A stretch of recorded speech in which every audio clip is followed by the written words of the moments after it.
Conversa aqui. Hoje eu estou rodeado aqui de teólogos dos mais diversos cantos do mundo e de São Paulo. Temos aí o Cipriano da Angola, Selemani de Moçambique e o Jefferson, teólogo de Rio Claro, né? Caipira, né? Caipira de Rio Claro lá. Mas tem que tomar cuidado com o Fernando aí, a Raquel. Caipira, né? Mas ele pastoreia Sorocaba, mas a origem dele é Rio Claro, né? E por isso eu estou brincando.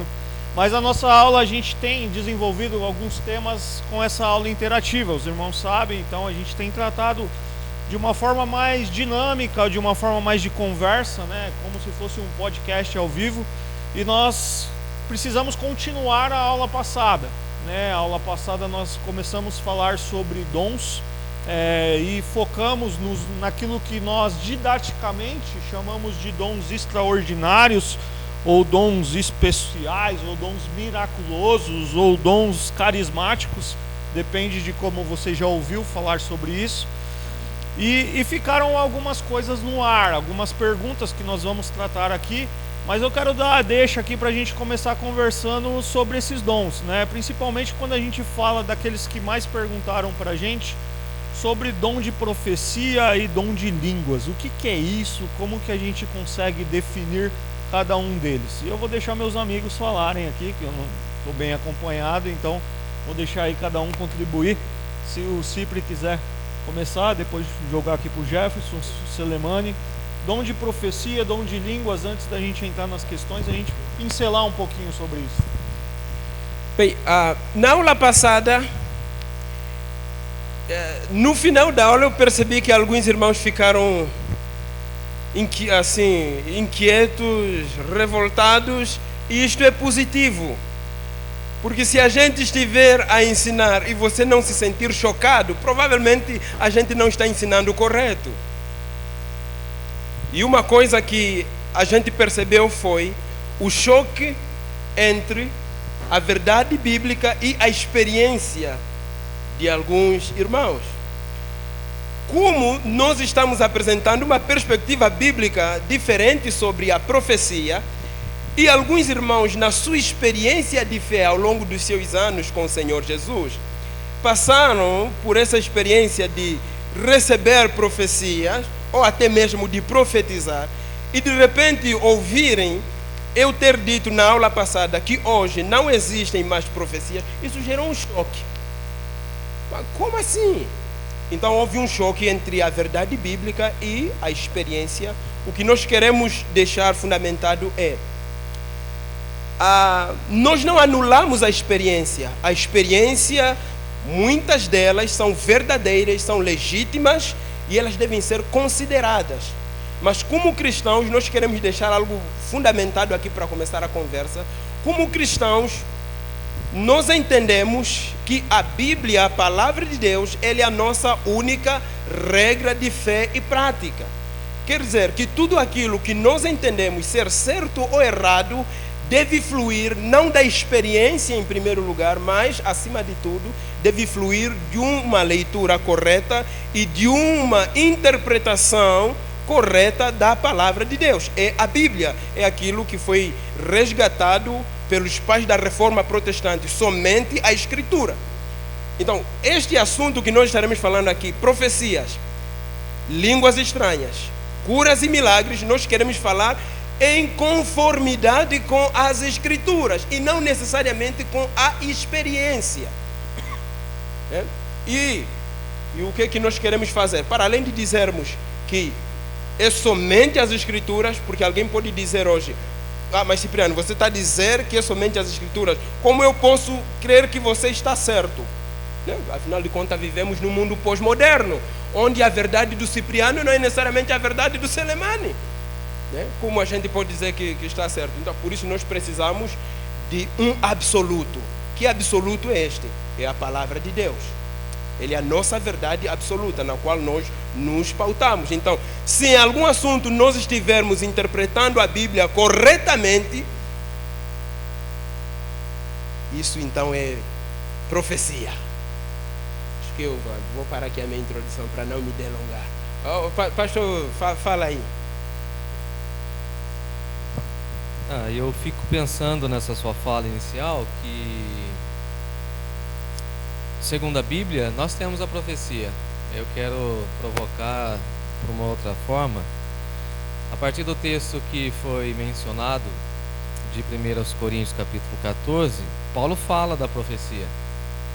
E ele fala da profecia no sentido da pregação. Então, se você tiver aí o texto, abra aí comigo. E aí ele desmonta essa ideia da profecia segundo esse oráculo que vai vir de uma maneira bem espiritualizada. E ele fala, não, tem profecia no sentido de proclamação. E aí então nesse sentido a minha fala cola com a do Cipriano, dizendo que Paulo vai dizer que nós precisamos então procurar essa profecia, né? E aí nesse sentido eu não estou discordando dele, só estou colocando contraponto para a gente colar as informações, né? Deixa eu ver aqui.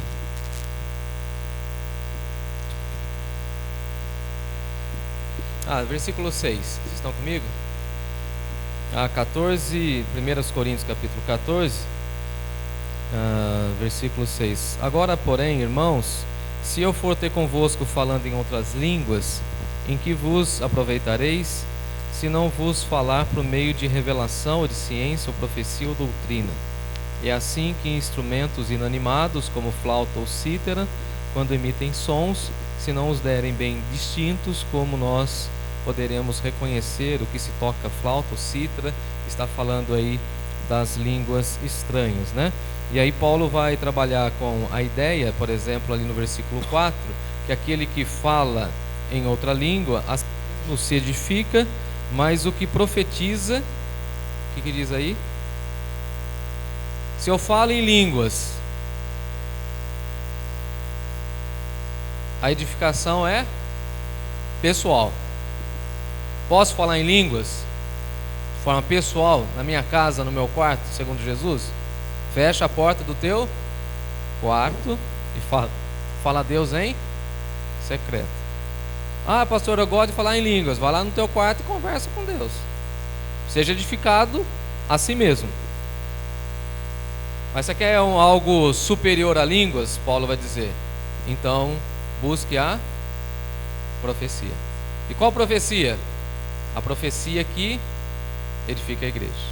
E qual o sentido profético de Paulo? De edificação, de proclamação. Então, às vezes, nós temos uma linguagem ou uma forma de olhar o texto, um adjetivo, e nós precisamos fazer uma análise e entender o que disseram para nós sobre profecia e o que a Bíblia diz sobre profecia. Para Paulo, está claro que o dom superior é o da profecia, é o da proclamação, e não no sentido de mostrar um caminho ou revelar um caminho que aparentemente é desconhecido. Então, por exemplo, eu tenho uma profecia sobre a vida de alguém, que é algo desconhecido. Não é isso que Paulo está falando. Paulo está falando do profeta, daquele que se levanta como voz de Deus, sem medo das repercussões, e fala assim, olha, eu fui chamado, fui vocacionado, e por isso eu tenho essa mensagem. Quem esteve aqui ontem, né, eu falei do carteiro, lembra do carteiro? Tem uma mensagem para entregar. Quem quer ouvir, ouve. Quem quer gostar, gosta. Quem aceita, aceita. Mas eu sou profeta. E o profeta, ele não tem medo. Ele não tem receio. Ele é revestido do Espírito, ele vai lá e fala. Eu fico imaginando se o pastor Bruno ficasse aqui com medo. Será que eu posso pregar isso? Aí o Cipriano hoje pela manhã, será que eu posso incomodar os ouvidos contemporâneos, pós-modernos? Não seria profeta. O profeta, ele foi de manhã, tu foi. Tu abriu a Bíblia e falou que os gentios, e nós somos gentios, somos chamados, e você definiu a adoração e questionou a gente. Isso para mim é ser profeta. E aí Paulo está falando que quem profetiza edifica a igreja. Então para mim tem a profecia nesse sentido, de proclamação. E aí nós não temos, na minha opinião, e eu concordo contigo, profetas que vão ficar visualizando o futuro. Nesse sentido, para mim, aí eu concordo contigo e colo contigo, falando que esse tipo de personagem na história da igreja, para mim não faz sentido. Talvez eu possa contar uma história, se vocês me permitem.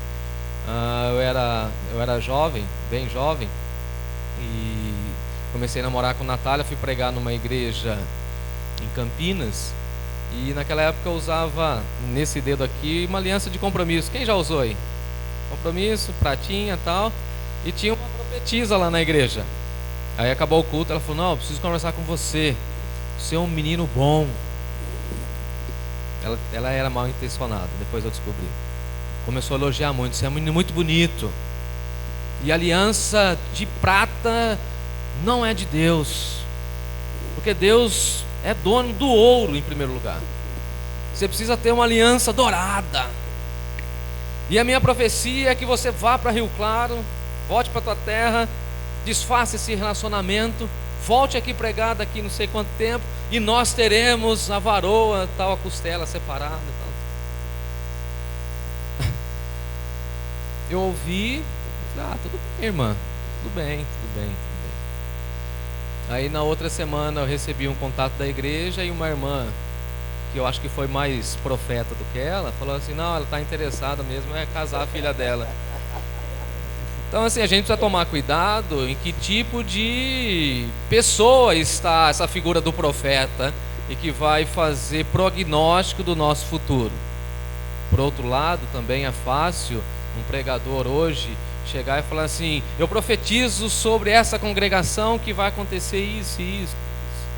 Agora a pergunta é de Deus? Foi Deus que mandou mesmo? Porque se não acontecer, quem está com a esperança daquela palavra não acontecer, ela vai ficar frustrada com quem? Com o profeta e com Deus. E aí o nome de Deus cai em descrédito. Soleimani, complementa aí. Acho que é interessante daquilo que o pastor diz aqui, né? Também o Cipriano. E lembrando que na semana passada nós também estivemos com o mesmo assunto em relação de profeta e profetizar, né? E eu sempre dizia que sim, sempre existiram profetas, né? No Antigo Testamento, se nós olharmos, que Deus falava, ou seja, eles eram capacitados pelo Espírito Santo e profetizavam. Era de uma forma específica. E hoje nós não temos dessa forma, né? Não temos uma pessoa específica que aquele ali é profeta. E a própria Bíblia, nas Escrituras, nos ensina isso. Então, com base com as Escrituras, nós podemos compreender, como o pastor aqui diz, que totalmente nós que pregamos, que evangelizamos, totalmente nós somos também profetas, porque no momento que nós proclamamos o Evangelho, no momento em que nós pregamos, anunciamos, nós nos tornamos pequenos, ou seja, somos profetas, né? Então eu entendo dessa forma.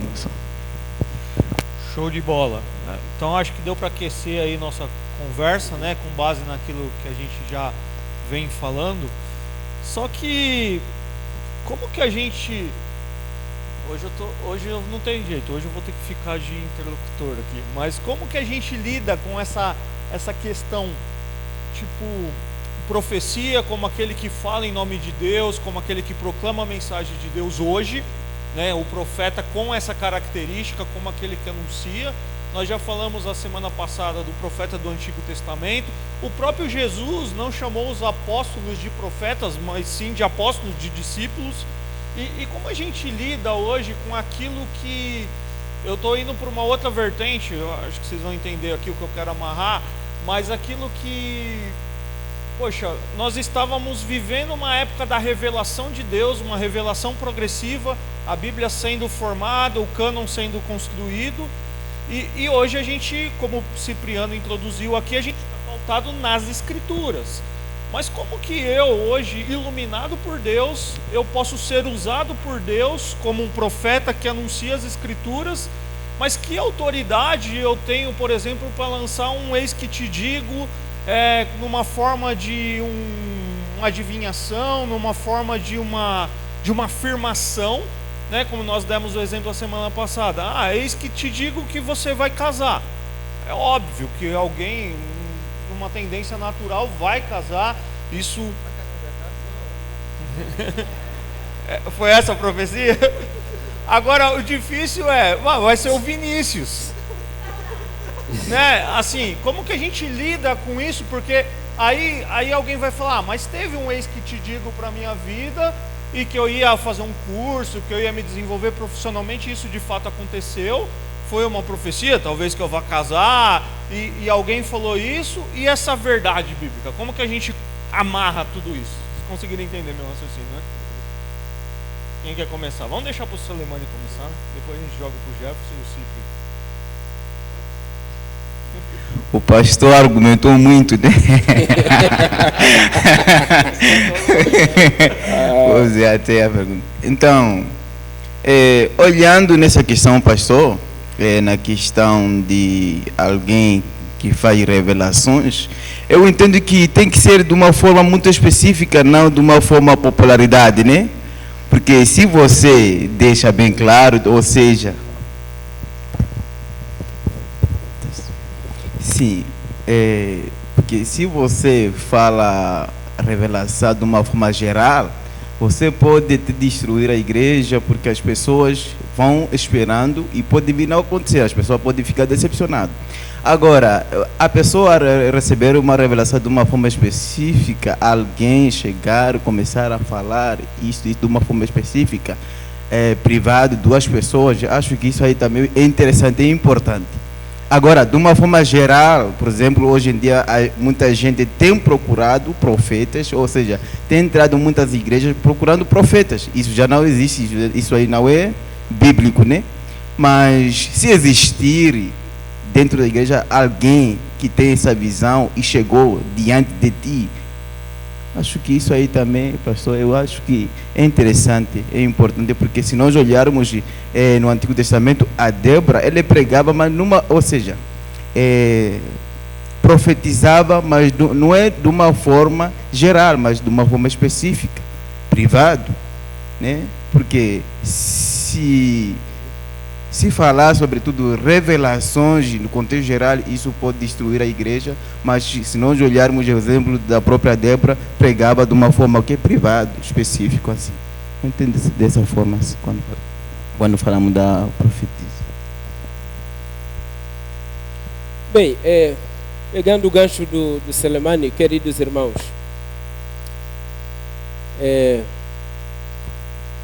isso nós estamos falando para quê? Para nos ajudar a escaparmos do engano. Que talvez você pode estar relutando assim no seu coração, mas como? Não tem profecia? A gente sai por ali, a gente ouve profecia. Alguém profetizou na minha vida e aconteceu. Muitos de vós tendes esse tipo de testemunho. Que alguém profetizou, eu também tenho. Alguém falou como se fosse profecia e aconteceu. Tem três dons importantes que a gente precisa prestar atenção. Quando a gente diz que não existem profecias, nós queremos dizer exatamente este aspecto revelatório, porque tudo aquilo que é profecia, por consequência, tem que virar escritura. Se nós dissermos que existe profecia, nós estamos dizendo que o cânon ainda não está completo. Isto nós estamos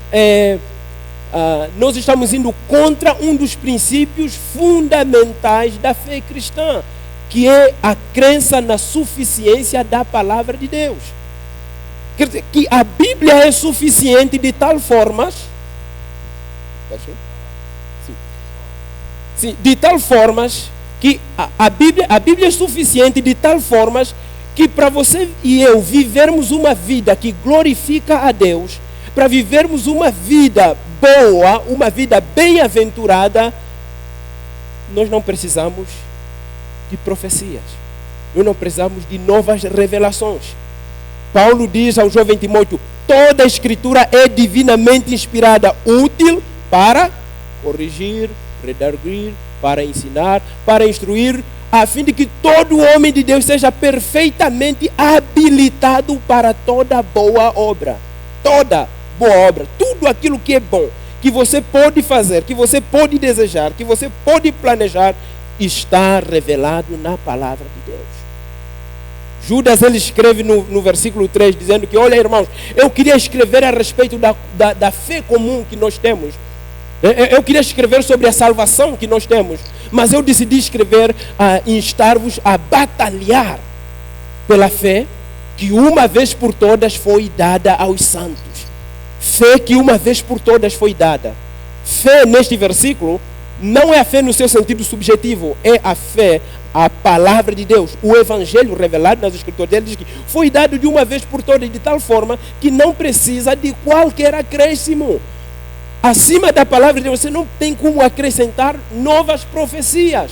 Agora, dizer que não existem profecias nesse sentido de predição futurística, nós não queremos dizer que Deus não pode lhe dar uma compreensão específica a respeito de um detalhe particular sobre a vida de um ou de um outro irmão. Agora estou caminhando parece que vou entrar é uma região problemática, perigosa, se os irmãos não me acompanharem bem. Uma das coisas, os pastores vão concordar comigo, que nos humilha no ministério cristão é o aconselhamento. Quando nós estamos numa sessão de aconselhamento, você percebe a sua limitação como conselheiro. Você se depara com situações que você não sabe o que dizer. Como dizer? O que eu vou falar? Você percebe que você é pequeno, você é limitado. E é nesse momento que Deus, por sua infinita graça e misericórdia, Ele nos surpreende com 3 dons, que também estão em 1 Coríntios capítulo 12. O dom do discernimento de espíritos, o dom da palavra de sabedoria e o dom da palavra de conhecimento. Estes são dons de iluminação. São dons que nos ajudam a desenvolver percepções que de forma natural nós não as teríamos. É nesse sentido que muitas vezes eu tenho dito assim, que quando é da vontade de Deus, até Batista profetiza. Eu pensei que você não ia soltar essa. É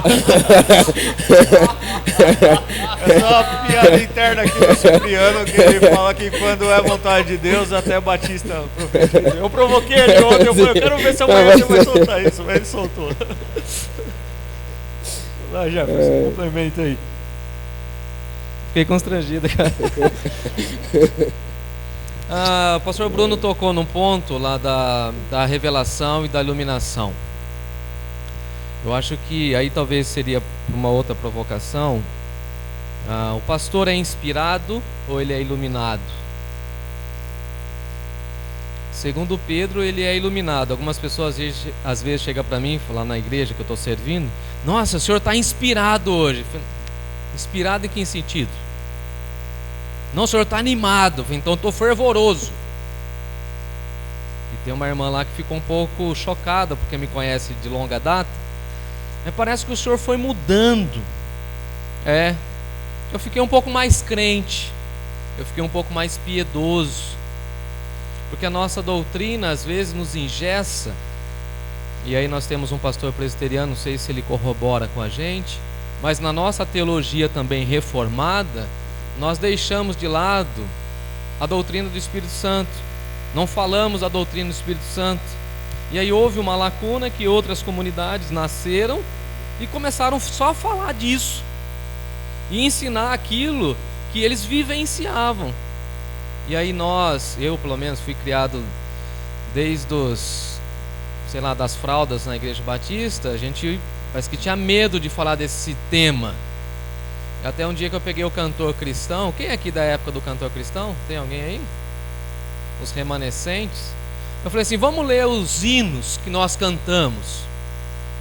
E os hinos falam do Espírito Santo, fala de quebrantamento.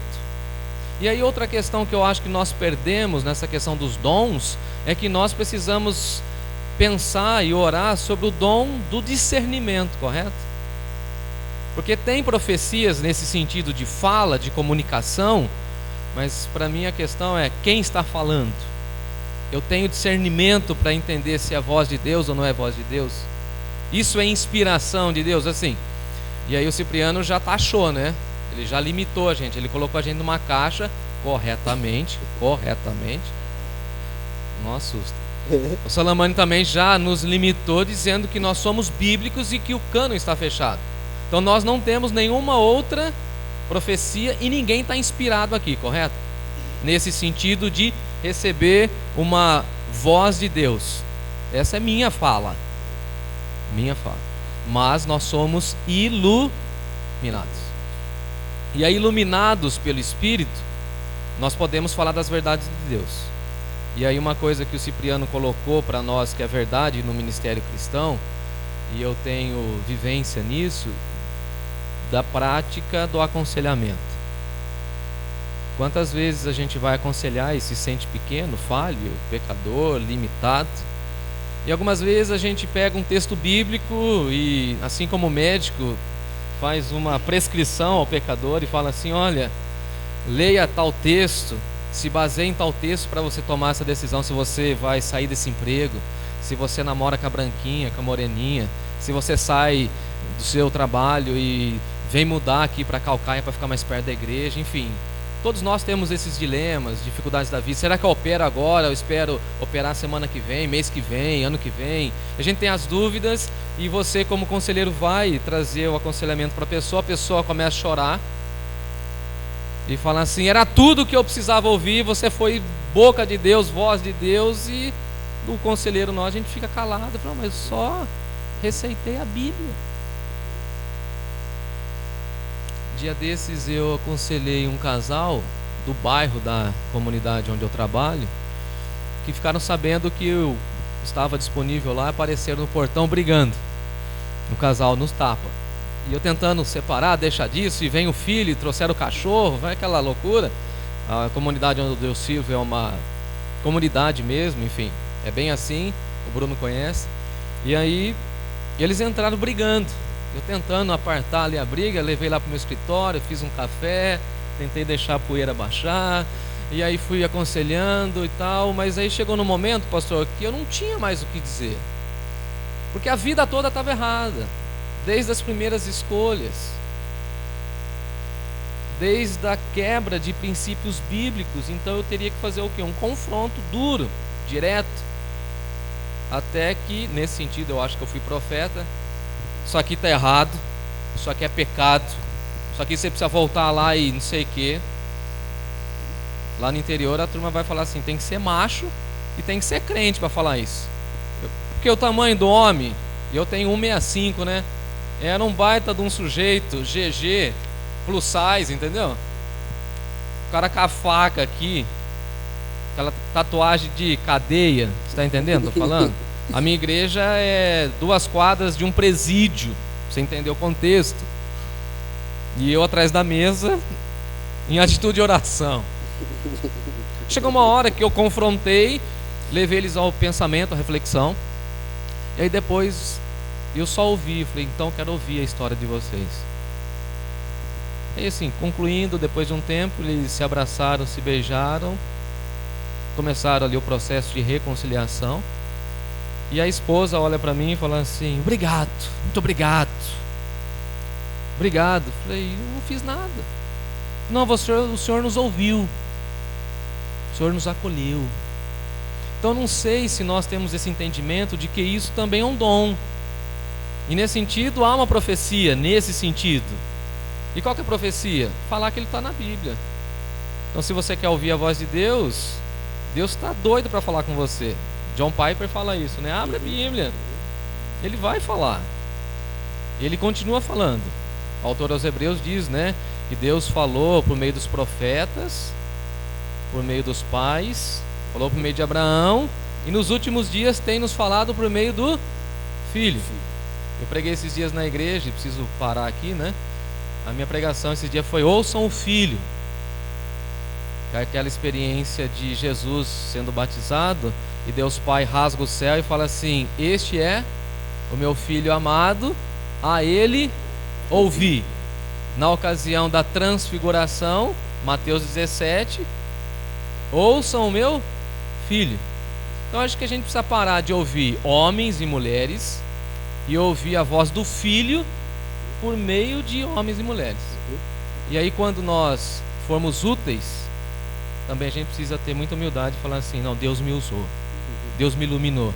Ontem brincaram aqui com o Jonas, né? Que o Jonas marcou para mim aí o tempo da minha pregação. Não, tinha que ter deixado 2 horas lá, e brincaram com o Jonas, né?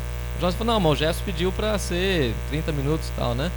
E eu brinquei com o Jonas, né? Eu falei assim, não é pelo muito falar também e tal, não sei o quê, mas nesse sentido assim de... Uma irmã ontem falou, né? Mas foi bom te ouvir.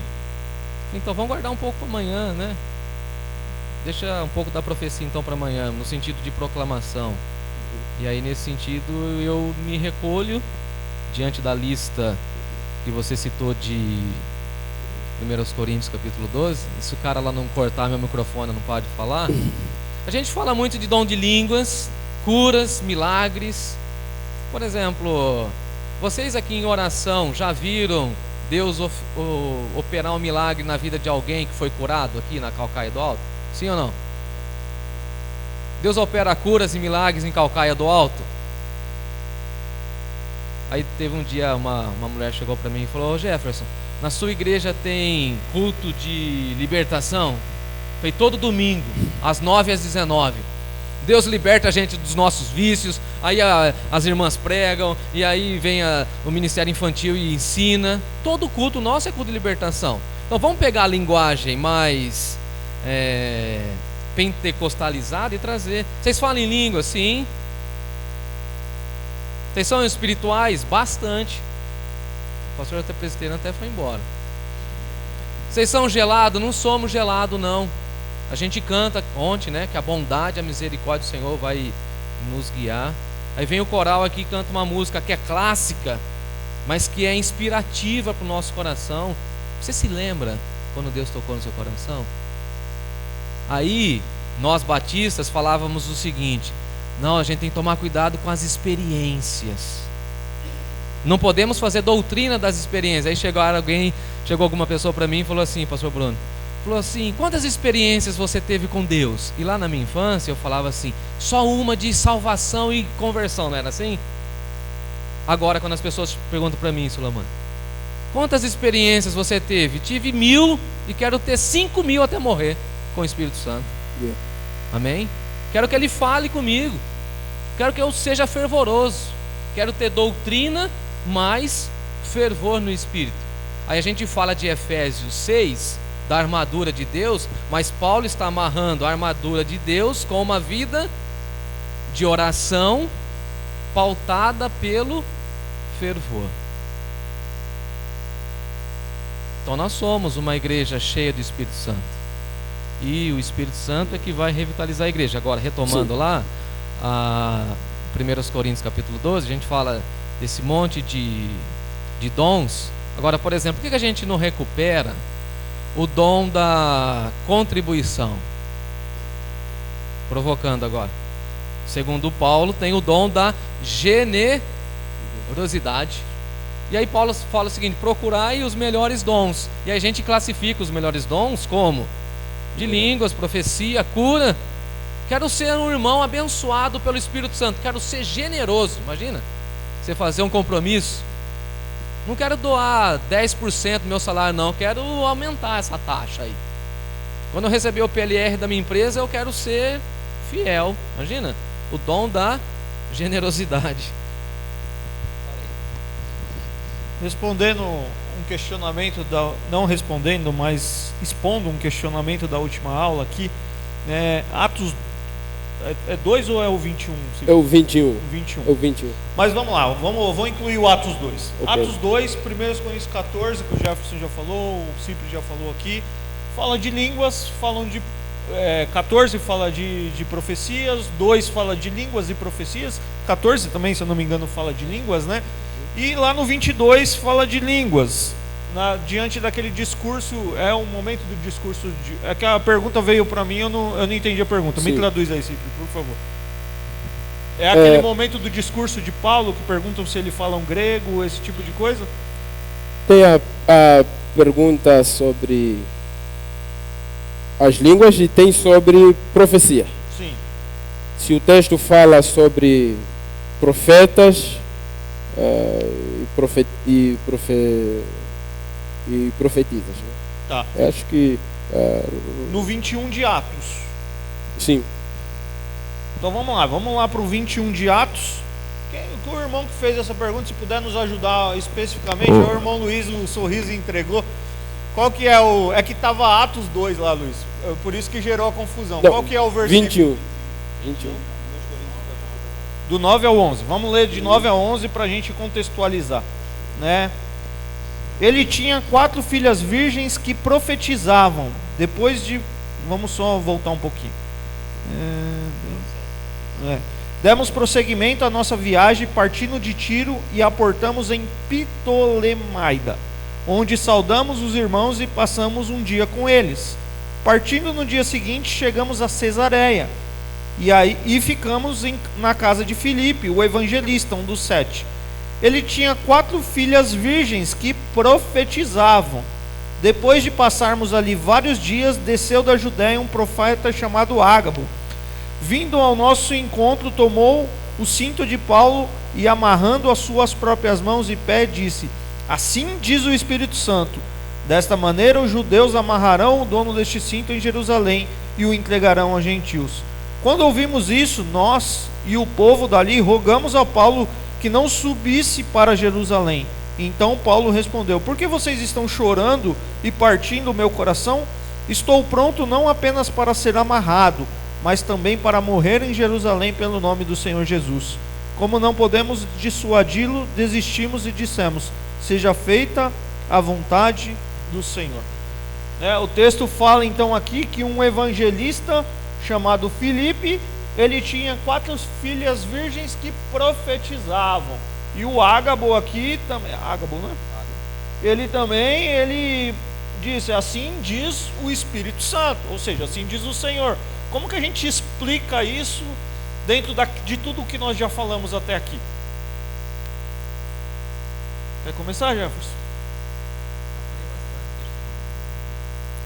Como que a gente explica esse contexto aqui, essas meninas que profetizavam? Bom, eu estou pensando como falar isso sem ser redundante, porque praticamente a gente já pavimentou a estrada sobre profecia. Essas moças eram pregadoras. Amém? Amém? Amém. Ou seja, elas pregavam a palavra do Senhor. Sim. Beleza. E aí? Então a gente defende aqui que elas eram pregadoras. E o Ágabo? O Ágabo, ele era um profeta? O Ágabo profetizou. Irmãos, quando a gente encontra, ele profetizou, é natural ele profetizar. Se você ler, Paulo vai dizer aos Tessalonicenses, que nós estamos estudando, não desprezem as profecias. É muito natural ele ter dito isso. Contanto que você leve em consideração a época, o período da história que ele está proferindo essas palavras. Um momento em que o cânon ainda não está completo. Então é natural que encontremos profecias ali. Eu provoquei o Cipri nessa pergunta porque eu queria que ele repetisse exatamente isso. O cânon não estava fechado. A gente está vivendo esse processo que eu fiz uma pergunta aqui da revelação progressiva, o cânon sendo fechado. Agora é muito interessante também, e aí para provocar aqui, dar mais combustível para a nossa conversa, que quando, nesse contexto nosso de profetisas, muito carismático, né, de profetas e profetisas muito carismáticos, pouco se ouve alguém que fala assim: poxa, eu fiz uma noite de oração com Deus, de intimidade com Deus, a minha piedade, e a partir desse momento eu pedi para que Deus direcionasse alguém para me ajudasse, né, iluminasse, me desse uma palavra de discernimento, esse tipo de coisa. É muito interessante que a gente pouco escuta isso, né? Nesse mundo gospel, a gente tornou a profecia gospel, né? Então você vai buscar um profeta gospel, você quer na verdade uma cartomante, você quer na verdade um adivinho, você quer uma bola de cristal. porque é uma necessidade do nosso coração, muitas vezes ter as nossas angústias, os nossos anseios apaziguado. E aí eu crio um gospel, e o gospel muitas vezes nós traduzimos um termo aqui de profeta. Mas quantas vezes, queridos, nesse relacionamento que nós temos com as pessoas, nós vimos alguém que falou: poxa, eu estava orando, buscando de Deus uma resposta, e na pregação do pastor no sábado à noite, no Cipriano no domingo da manhã, ou numa conversa de corredor da igreja, Deus apaziguou meu coração. Deus já trabalhou no meu coração dessa forma, queridos. Já contei para vocês a experiência, o Jefferson viveu isso muito de perto com a gente, a experiência do aborto que a Daísa teve. No primeiro aborto eu fiquei muito bravo com Deus. Bravo com Deus. E eu me lembro que um irmão da Igreja Batista de Barueri um dia foi visitar a nossa igreja em Jandira, e ele me conhecia. E aquele irmão deu uma palavra que não foi uma profecia, mas para mim foi uma palavra daquilo que eu precisava ouvir, que ninguém tinha falado. Eu não encarei aquilo como uma profecia, mas para mim foi uma palavra que acalhentou meu coração, tirou as dúvidas do meu coração, e uma palavra simples, que é muito mais de dizer que Deus sabe de todas as coisas. É muito mais de dizer que não era o tempo de Deus, que é isso que a gente fala. E às vezes quando alguém está num tempo de dor e de dúvida, ele não quer ouvir, não era o tempo de Deus. Ele não quer ouvir, Deus sabe de todas as coisas, porque ele sabe disso. Às vezes o que ele quer ouvir é uma palavra que lá no íntimo dele, ele estava orando com Deus, e Deus sabe, e Deus usa pessoas que são servos deles, que têm intimidade com ele, para trazer essa palavra. E a gente precisa viver isso como igreja. Isso é essa espiritualidade que o Jefferson falou, que o Cipri falou, o Selemani falou. Essa vida fervorosa com Deus. Então a gente precisa, mais do que ficar buscando o nosso cartomante gospel, é buscar a presença do nosso Deus. Porque a gente sabe que tem um Deus que sabe todas as coisas, e que conhece o íntimo do seu coração, e que sabe as dúvidas do seu coração, e que se você der os seus exemplos da sua particularidade com Deus, como ele agiu, eu tenho mais certeza que é mais assertivo do que talvez as profecias que você ouviu por aí, que podem ser assertivas, mas a sua intimidade com Deus, quando você pediu algo para Deus no seu íntimo e ele agiu. Simples. Meus queridos irmãos, pegando o gancho do pastor, o mundo espiritual é muito amplo, é muito profundo, e existe muito da espiritualidade em Deus que nós precisamos e devemos, como filhos de Deus, buscar e experimentar. Precisamos ser mais profundos na nossa espiritualidade. Queridos irmãos, vamos desfocar com essa questão de profecia hoje. Conto uma história. Aqui em nossa igreja, no ano passado, um irmão estava passando uma necessidade. E outro irmão de nossa igreja, em sua casa, depois de ler a sua Bíblia, depois de orar, ele pegou o seu celular e mandou uma mensagem para aquele irmão: irmão, está tudo bem contigo? Precisas de alguma coisa? O que você chama isso? Irmão, o que é isso? O que é isso? É profecia?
Bom, a grande diferença entre nós e os pentecostais é que nós usamos o mesmo vocabulário, mas não usamos o mesmo dicionário.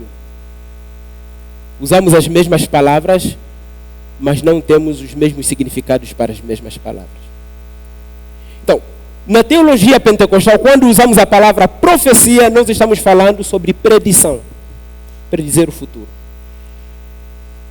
Mas em nossa teologia conservadora, quando usamos a palavra profecia, nós estamos falando sobre exposição, pregação da palavra.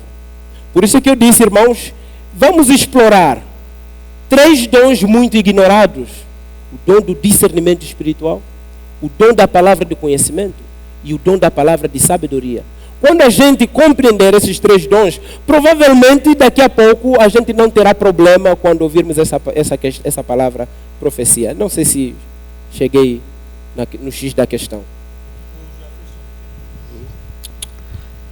Seu nome? Fernando.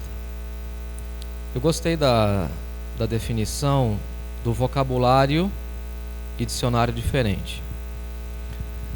A gente precisa fazer uma ressignificação. Ressignificar é encontrar o verdadeiro sentido das palavras. Vou dar um exemplo antes de explicar. Esses dias eu falei, eu tenho 2 seminaristas lá também comigo. E para um eu falei assim: se detenha. Ele estava meio bravo com uma situação lá do louvor. Eu falei assim: se detenha. Mandei uma mensagem para ele.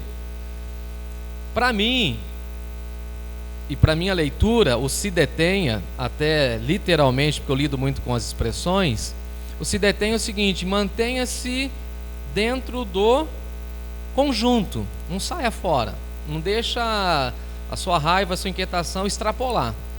Ele, como advogado, o Lucas, ele entendeu que o se detenha é o seguinte: não fale mais, que eu estava cerceando a voz dele. E ele, como advogado, ele é da argumentação, correto? Pô, como assim? Você está cerceando a minha voz? Eu não posso nem falar o que eu acho. Não estou falando isso. Aí eu entrei no Google, printei e mandei para ele. Além do que, minha mãe é nordestina. O se detém é o seguinte: fica junto no grupo. Depois a gente resolve. Isso é ressignificar. Ele estava entendendo uma coisa e eu estava falando uma outra coisa. Profecia. Isaías, Jeremias, Malaquias, Oséias, eles falavam com que autoridade? Com uma revelação de Deus. Por isso que eles diziam o seguinte: assim diz o Senhor. Ele tinha a revelação de Deus. Ele tinha o oráculo de Deus. Saúde, ele tem um oráculo de Deus. Deus se revela para ele e ele tem uma mensagem.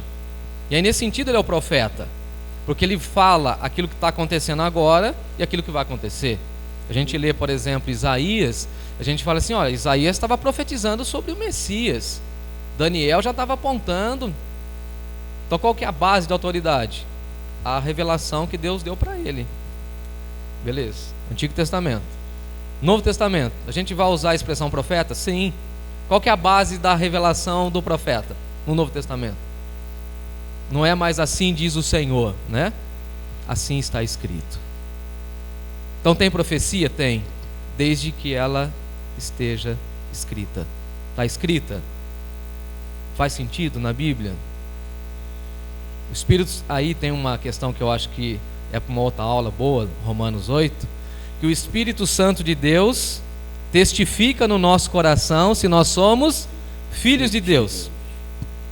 Aí você vai para um aconselhamento, você vai para uma conversa, e o Espírito Santo vai confirmar no seu coração. Isso é uma experiência. Como você comprova? Você coloca no microscópio e fala assim: aqui está a minha experiência. Cara, Deus usou uma pessoa, Deus usou uma música. Ontem Deus falou comigo aqui no culto. A primeira canção, a bondade e misericórdia do Senhor vai me seguir, cara. Fantástico aquilo. Eu chorei ali. Deus confirmou. E os meninos aqui foram profetas, quem estava cantando e tocando e tal. Tá entendendo? Então é a mesma expressão, só que com abordagens diferentes. Nós temos hoje profecia? Sim. Eu creio até que a nossa comunidade Calcaia do Alto, eu estou falando nossa, hein? Estou aqui, hein? Estou na área. Mas não vou sair de lá. Estou na área. Faço parte, né? Me sinto parte, de verdade. Que a nossa comunidade é uma comunidade de profecia.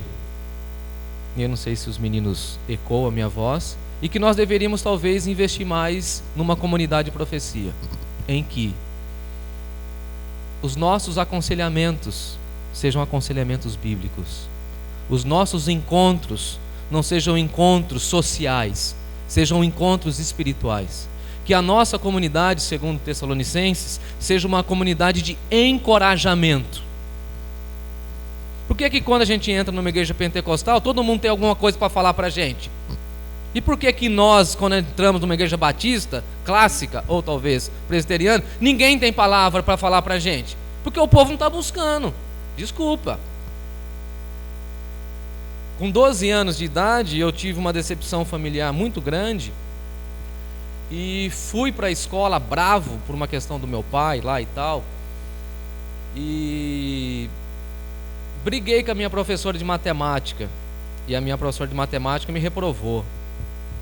E ela falou assim: você é um burro, você está fadado ao fracasso, você estuda na nossa escola de burgueses porque sua mãe conseguiu uma bolsa e você vai reprovar e você não vale nada, você está com 12 anos, no ano que eu recebi o chamado para o Ministério Pastoral. Eu entro na minha comunidade, na minha igreja, a Igreja Batista de Rio Claro, e tem 5 irmãs que me conhecem desde criança e elas têm profecias para mim, bíblicas. Jeremias: Deus te chamou antes do ventre, eu te conheço antes de você nascer. Aquilo foi uma profecia. Eu falei assim: então eu não sou um burro, que nem minha professora falou, eu vou ser alguém na vida. Estou aqui hoje como pastor, você entende? Então tem profecia. Agora a gente precisa entender e classificar a palavra dentro do nosso conceito doutrinário.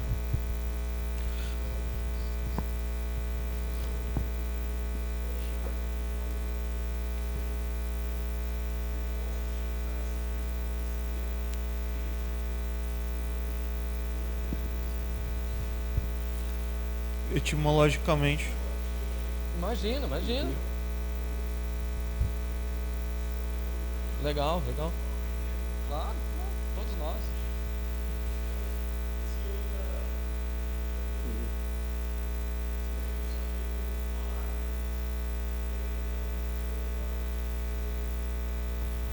E se alguém perguntar para você, ir lá na Calcaia do Alto lá, a igreja é batizada no Espírito Santo? Ah, é. Vai lá para você ver lá. Quando o coral canta, meu filho, você chora, cara. Porque eles cantam com uma devoção. Brincadeira. O que é aquilo? Os meninos tocando ontem. O carinha bravo ali da guitarrinha ali. Ele olhava ali, até que ele venha pro baterista. Cadê o baterista? Tá aí? O outro baterista. Não foi? É ele. Ele olhou para ele assim, tipo, a entrada é agora. Cara, aquilo ali é conexão. Aquilo ali é ensaio. Aquilo para mim é espiritualidade. O Espírito Santo está na Calcaia do Alto? Claro que está. Estamos aqui há 27 anos. E ontem a gente ouviu aí que as crianças eram comidas pelo rato e tal, entendeu? Cara, Deus ou o Espírito Santo está nisso, ou não daria certo, cara. Não daria certo. E aí, Bruno, e aí essa palavra aqui do ágapo aqui, ó, olha assim, ó, lá no finalzinho lá, o versículo 14: faça-se segundo a vontade do... É profecia se for bíblica.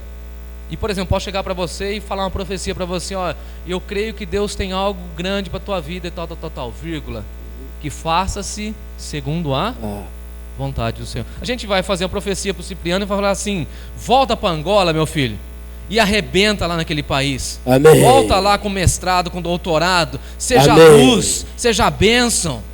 Seja uma pessoa instrutiva, vá para as universidades, influencie o seu povo, mostra para o seu povo que tem um povo brasileiro lá que amou a sua cultura. Amém. Profecia sobre a vida dele. Agora, faça-se a tua vontade. A família dele está orando, o povo dele está orando para ele ir embora, e a gente ora para ele ficar indo. Eu acho que Mas acima de tudo, faça-se à vontade. Deixa eu só.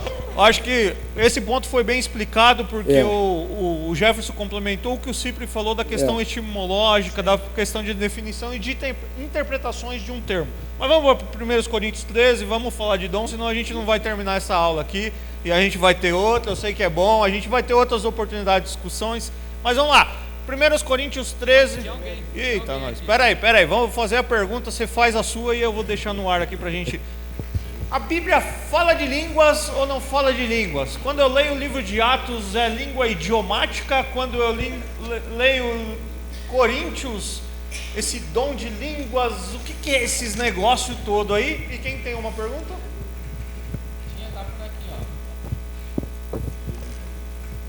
Eu perguntei se poderia fazer pergunta. Não, então beleza. Não, mas Fernando já. mas aproveitando. Aproveitando. Fica à vontade. Vamos segurar então, vamos falar de. Senta-se na sua igreja. Vamos falar de dom de línguas. Como que a gente explica esse negócio de dom de línguas, olhando para o Novo Testamento, olhando para Coríntios, que são os dois livros que detalham um pouco mais isso? Dá para dizer que tem duas formas de entendermos a questão língua, dom de língua. Como que a gente discorre sobre isso aí? E aí, eu sei que o Jefferson e o Cipri são os comunicativos, deixa vocês falarem.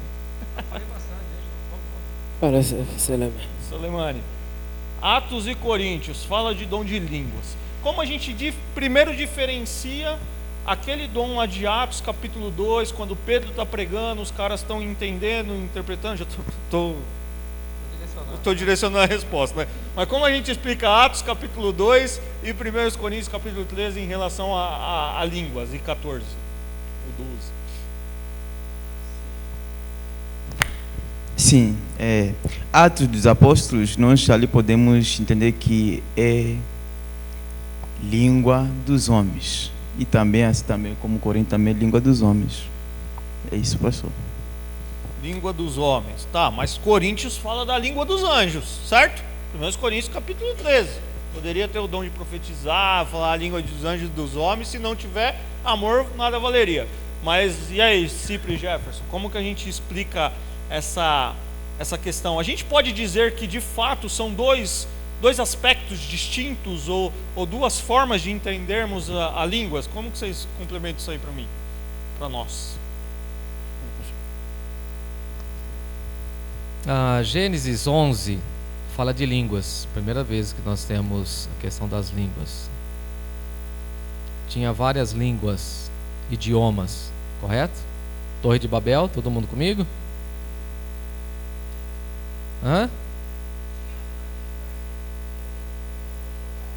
Sim. Por quê?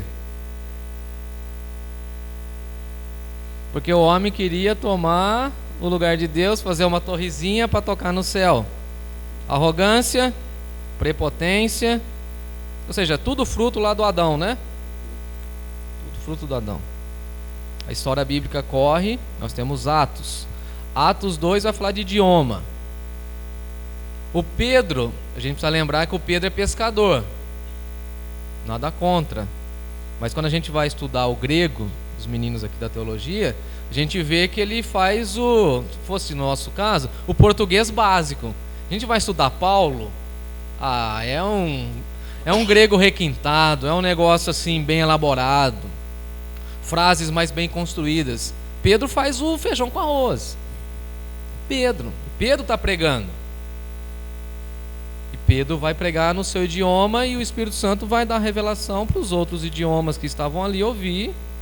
E esse movimento acontece naquele momento e para mim cessou ali. A história da igreja vai acontecendo e chega lá em Corinto.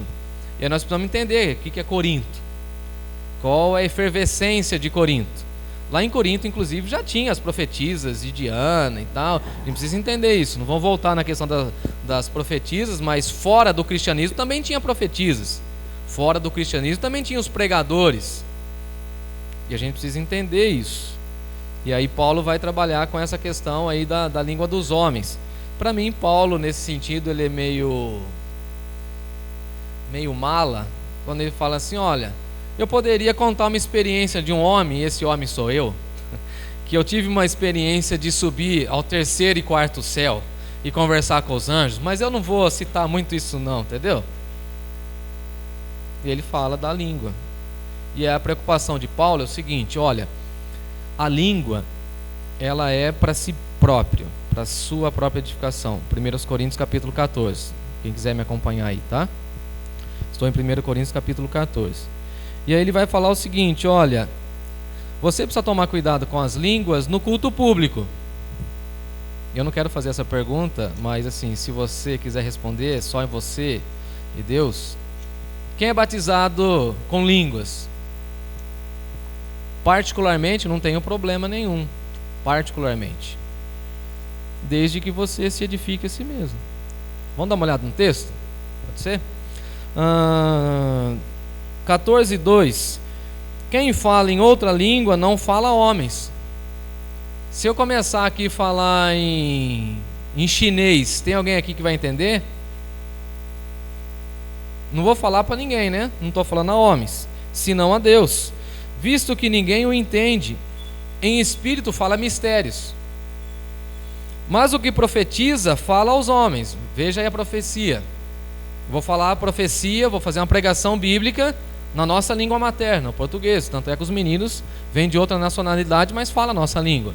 Eles entendem perfeitamente. Agora é bonito, inclusive, ouvir o sotaque deles, hein? Poxa, bacana demais, né? Mas eles têm um outro sotaque, mas eles falam o quê? A nossa língua. Beleza? Dá uma olhadinha aí. Mas o que profetiza fala aos homens, edificando, exortando e consolando. O que fala em outra língua, a si mesmo se edifica, mas o que profetiza edifica a igreja. Depois ele vai falar das línguas, ele vai continuar nesse tema, ele vai falar o seguinte: tem alguns sons que a gente não entende. Se a gente trouxer aqui alguns instrumentos que os irmãos não conhecem, alguém tocar, a gente vai falar assim: que som é esse? Em outras palavras, Paulo está falando assim: que língua é essa? Não estou entendendo, não é racional. Lembrando que o princípio de Paulo é o seguinte: o culto precisa ser o culto racional. E aí esses movimentos mais carismáticos pentecostais vão trabalhar com as emoções. Não é o que a minha mente absorveu, é aquilo que eu senti. Agora, quando a gente fica só na esfera dos sentimentos, é muito perigoso, porque o nosso coração é enganoso. Ora eu sinto uma coisa, ora eu sinto outra coisa. Por isso que a gente às vezes se depara com pessoas que falam assim: acabou o amor pela minha esposa, pelo meu esposo. Não é que acabou, nunca teve. Você nunca nutriu. Acabou mesmo. Você não alimentou, porque foi só aquilo que você sentia. Quem aqui é casado sabe. Se for só por aquilo que a gente sente, tem dia que a minha esposa me ama tanto que ela tem vontade de me matar, pegar no pescoço e... Já perguntaram para mim, pastor: você é um cara muito calmo, tranquilo, sereno.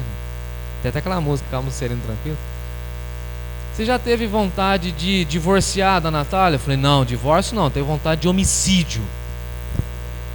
Matar. Não é o que você sente, é o que você tem de base de amor. Quando alguém fecha você no trânsito, qual que é o seu sentimento? Pegar o carro e passar por cima, buzinar, xingar o cara. É o que você está sentindo, não é? Mas o Espírito Santo vai travar você e falar assim: se detenha, meu homem, fica na tua aí.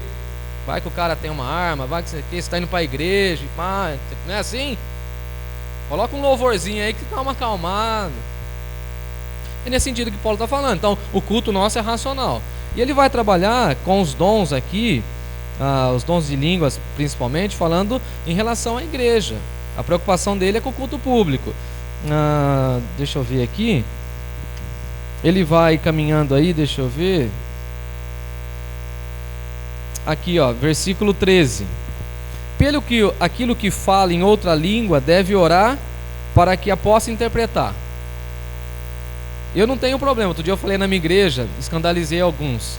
Se alguém tiver o dom de línguas, pode falar, mas fale e interprete. Porque se você for falar a linguagem dos anjos, e eu não conheço, eu não sei, mas eu quero entender. Porque o nosso culto tem que ser inteligível. A gente cultua a Deus com a nossa mente. Lembra da renovação da mente e tal? Faz sentido para vocês? Então a gente está afirmando aqui que nós temos, é uma afirmação agora, dois aspectos diferentes. Eu vou passar a palavra para o Cip. é o aspecto de Atos capítulo 2, que sim, Pedro está pregando, a igreja está entendendo o seu idioma, que o Cipri já deu o exemplo, eu soltei a semana passada e o Cipri trouxe um exemplo aqui de missionários que vivem hoje isso no campo, uma verdade, a gente escuta esses relatos. E nós temos aqui uma segunda afirmação que sim, Coríntios fala do dom de línguas, essa língua glossolalia, essa língua não inteligível, essa língua que é um balbuciar que edifica pessoalmente uma pessoa. Mas aí quando Paulo traz isso para o culto público, ele diz, com a sua preocupação do culto, que haja um intérprete.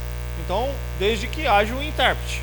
E aí, Cipri, complementa aí para nós, por favor.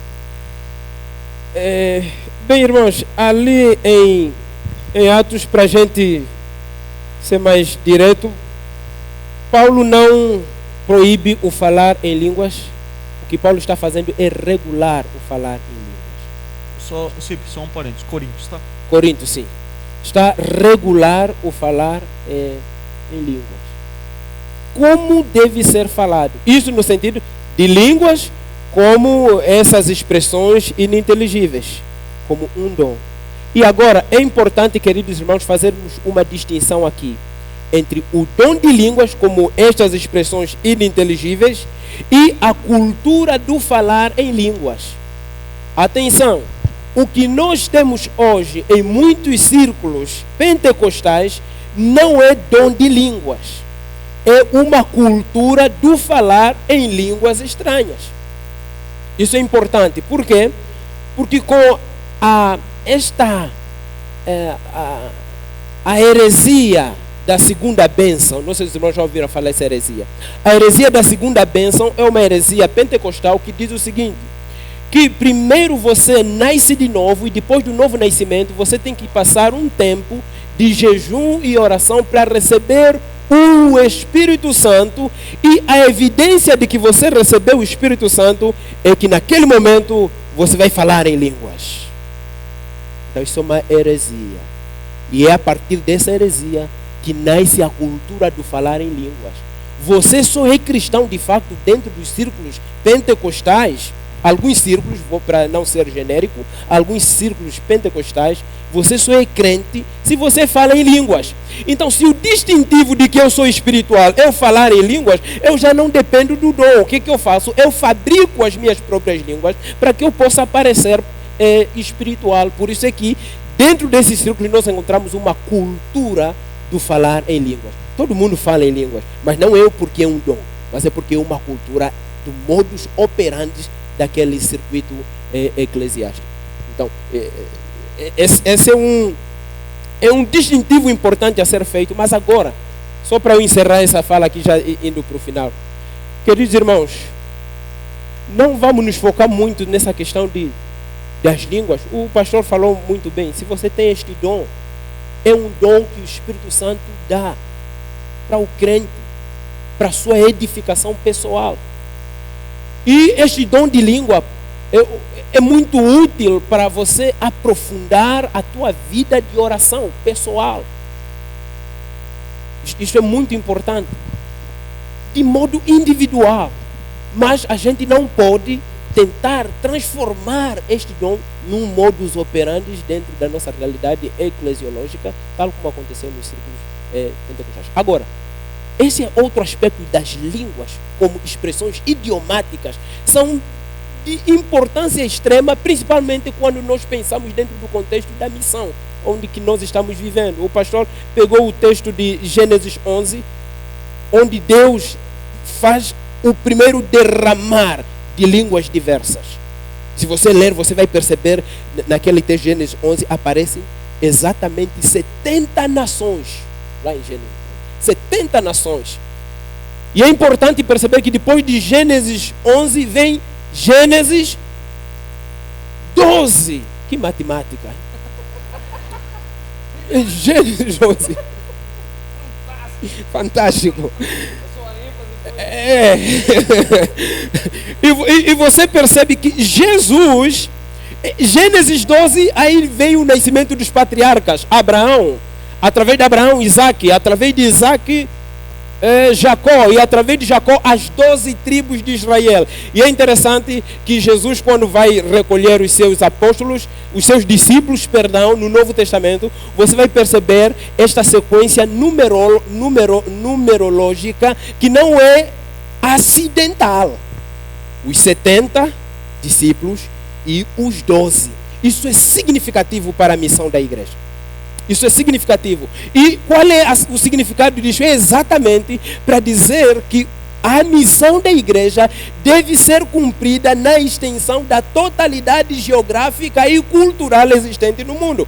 Atos capítulo 2, vem a manifestação do derramar das línguas. E você, se perceber, o Lucas vai colocar mais ou menos 13 ou 14 povos. Eles vão dizer assim, olha, não são eles galileus? Eles são galileus. Mas como nós os ouvimos falar das grandezas de Deus na nossa língua. Isso é interessante. Quando ele diz assim, grandezas de Deus na nossa língua. Porque Jesus em Atos 1 falou o quê? Atos 1:8 disse que o evangelho deve ser proclamado até os confins da terra. Em Atos capítulo 2 você percebe que as línguas das nações representadas ali, dizendo que as grandezas de Deus agora podem ser proclamadas, podem ser proferidas não somente no hebraico ou no aramaico ou no grego koiné da época. As grandezas de Deus podem ser faladas nas línguas da Ásia, nas línguas dos sírios, nas línguas dos cilícios e nas demais línguas. E quando Pedro vai pregar, o que ele vai dizer para os irmãos? Olha, quando os irmãos perguntam assim, Pedro prega, a primeira pregação da igreja, e o povo pergunta, e agora o que faremos? Não é? E o que faremos? E Pedro vai dizer assim, olha, arrependei-vos e credes no evangelho para receberdes o quê?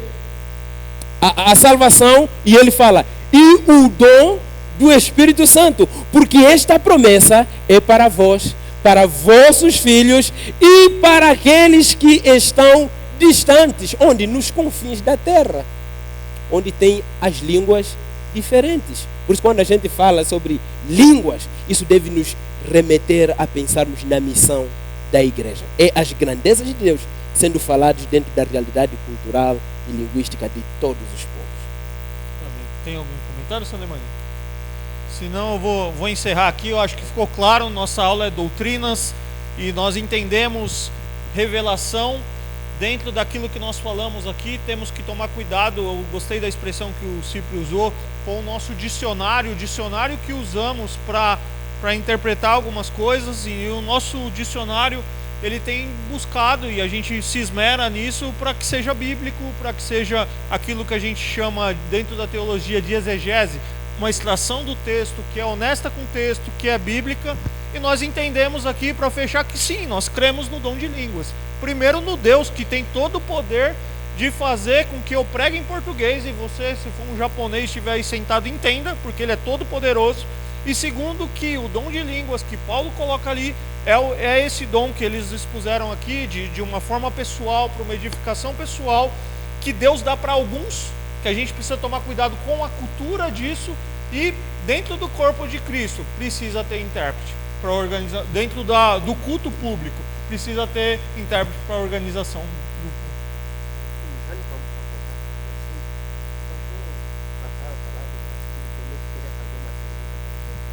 Não, Demetrios, você tinha pergunta, Demetrios? Ele queria que a gente abrisse, né? Não, eu vou aproveitar, tinha uma pergunta assim. Vai lá. Entra em todo esse contexto e mais um minuto aqui. Cada um aqui tem para responder a pergunta do Demetrios. Vamos lá. Cadê? Deixa eu pegar do... Aí ele tem 30 segundos para fazer a pergunta. Não vai dar. Brincadeira da parte. Atos 19, a partir do 1. Enquanto Apolo estava em Corinto, Paulo, atravessando as regiões altas, chegou a Éfeso. Ali encontrou alguns discípulos e lhes perguntou: vocês receberam o Espírito Santo quando creram? Eles responderam: nem sequer ouvimos que existe o Espírito Santo. Então, que batismo vocês receberam? Perguntou Paulo. O batismo de João, responderam eles. Disse-lhe Paulo: o batismo de João foi um batismo de arrependimento. Ele dizia ao povo que cresce naquele que viria depois dele, e isto é, em Jesus. Ouvindo isso, eles foram batizados no nome de Jesus. Quando Paulo lhes impôs as mãos, veio sobre eles o Espírito Santo e começaram a falar em línguas e a profetizar. Eram ao todo uns 12 homens.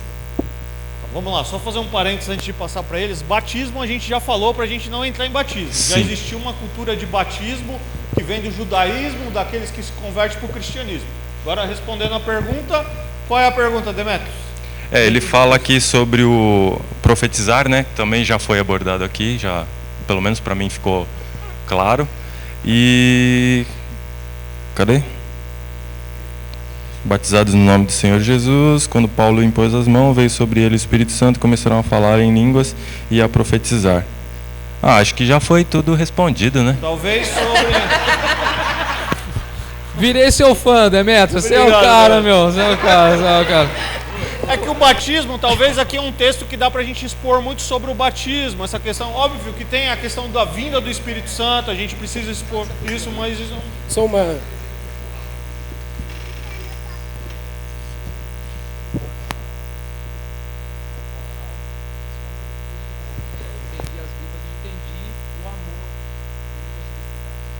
Sim.